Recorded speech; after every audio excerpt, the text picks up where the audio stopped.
Hey everybody, Chris Engelbert with Engelbert Financial Advisors in Allentown, Pennsylvania. Like I said, it's Chris Engelbert with Engelbert Financial Advisors, Allentown, Pennsylvania, on a cool, cloudy Friday, October 30th. Hey, wanted to give a shout out to a company that we'd like to support. We were at an event last weekend, and there was a company there, and they're on Facebook that you can follow, called the Truffle Bar. Brooke Dietrich, Truffle Bar underscore bar underscore.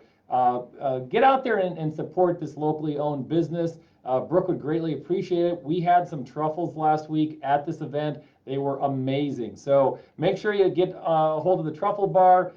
Brooke's information is on her website. You can contact her. It would be a great idea for a gift if you're looking for anybody out there. So again, Brooke, wish you all success. We really enjoyed your truffles. And thanks much for having us last week. Now, what are we going to talk about this week? We are going to talk about election fatigue and how to handle it.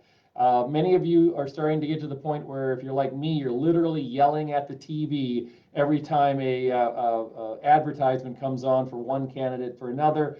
Just remember, by Tuesday it will all be over and we can get on with our lives. Now, some of the points that we want to make is that there's been a lot of concern about what's going on out there, both internationally and here in the United States, with the COVID-19 cases popping back up again. Remember, in the next 45 to 60 days, there will be a vaccine available. Now, I had a very good call with a biotech manager, a doctor, and we talked about what's going on, and he said, do not be alarmed that when you see the headlines as far as the vaccine efficacy rate, they set the bar very high with a 50% efficacy rate threshold. He said, typically when vaccines are brought out, if they have anything more than a 25% efficacy rate, they're considered a success. So he said to me, you're going to see the Pfizer numbers on the vaccine come out after the election. The headline may look bad, but underneath, he believes, and I believe, that the vaccines are coming and they're going to help solve the problem that we're having right now with the COVID. The other thing is, we had a big economic rebound in the third quarter. Some of you this week saw the news. GDP recovered on an annualized rate of almost 35% for the third quarter. It's huge. But remember, with the lockdown, we went down huge in the second quarter. Now we're coming back up. As far as what's going on in the second quarter, or I'm sorry, in the third quarter. So a nice big economic rebound.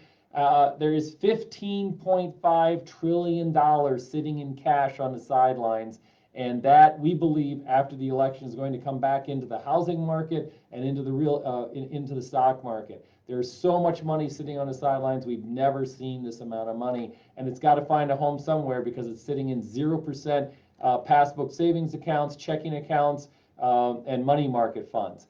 We are already telling our clients you really need to focus on 2021 and some of the recovery themes that are out there. We spoke a couple of weeks ago about a trend that we believe is going to happen called the revenge vacation. If you're thinking about booking a vacation, do it now, because we believe that people are going to go crazy next year booking vacations for longer and more vacations, because obviously in 2020 they didn't get to do that. We also believe that there's going to be a continued economic recovery. We think some of the sectors out there are going to continue to recover, and we're positioning our clients' money for that eventual recovery in 2021. So don't lose hope. Election fatigue is almost over.